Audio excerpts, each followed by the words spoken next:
دیکھو، power tariff کے بارے میں یہ بتاؤں گا کہ 2022 میں 15% کا وہاں پہ شاید بڑھوتری کی گئی تھی، اور اس کے بعد جو یہ 6% آج کیا گیا ہے، اس میں تو دیکھو، اگر آپ ہماچل کا دیکھیں گے، پنجاب کا دیکھیں گے یا باقی اسٹیٹس کا دیکھیں گے، وہاں پہ ہم سے دگنا ہے، زیادہ ہے.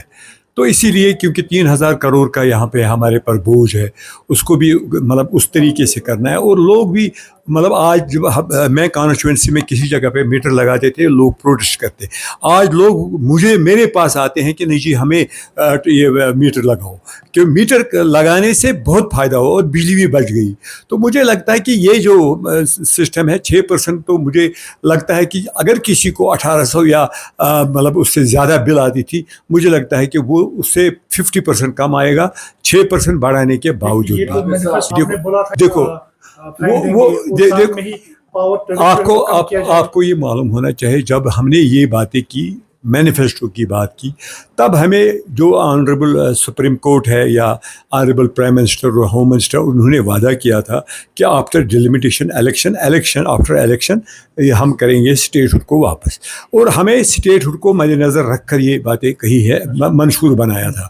کیونکہ اسٹیٹ میں آپ کو بتاؤں، جو لکھن پور اور لور منڈا میں ٹول پوسٹ تھا، وہاں پہ وہ سارے جموں کشمیر کے جتنے بھی ملازم تھے، پینشنرز تھے، ان کا تنخواہ وہاں سے نکلتا تھا. آج ہمارا جی ایس ٹی ہے، جو محبوبہ جی کی مہربانی کے ساتھ جب ہم نے الائنس کیا ان کے ساتھ، آج جی ایس ٹی جب سے پاس ہو گئے، یہاں پہ سارا پیسہ جاتا ہے دہلی، اور وہاں سے کس طریقے سے پیسہ آتا ہے وہ ہم جانتے ہیں.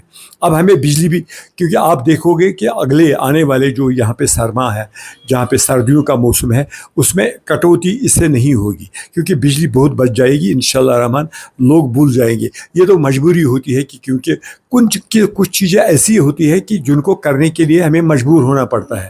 تو یہ صحیح بات ہے کہ منشور میں یہ نہیں تھا، منشور میں وہ اسٹیٹ کو مد نظر رکھ کر ہم نے بنایا تھا. اور ہم نے جو وعدہ کیا، منشور میں جو بھی وعدے کیے، 5 سال کا مینڈیٹ ہے، 5 سال میں ہم انشاءاللہ الرحمن وہ پورا کریں گے، ایسی کوئی بات نہیں. اللہ کا میں تب بھی کہا کہ اگر اس کو دم ہے، اس کو ریزائن کرنا چاہیے، نیا مینڈیٹ لینا چاہیے.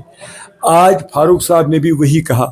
میں نے 1 سال پہلے کہا تھا اللہ کو، کوئی شاید ایجنسی چلاتی ہے، اگر اس کے گریونسز ہیں، وہ آتے ہمارے یہاں پہ آفس میں بیٹھتے، فاروق صاحب کے ساتھ، عمر صاحب کے ساتھ شیئر کرتے کہ یہ پرابلم ہے، ایسے ہمیں لوگوں کے لیے کرنا چاہیے.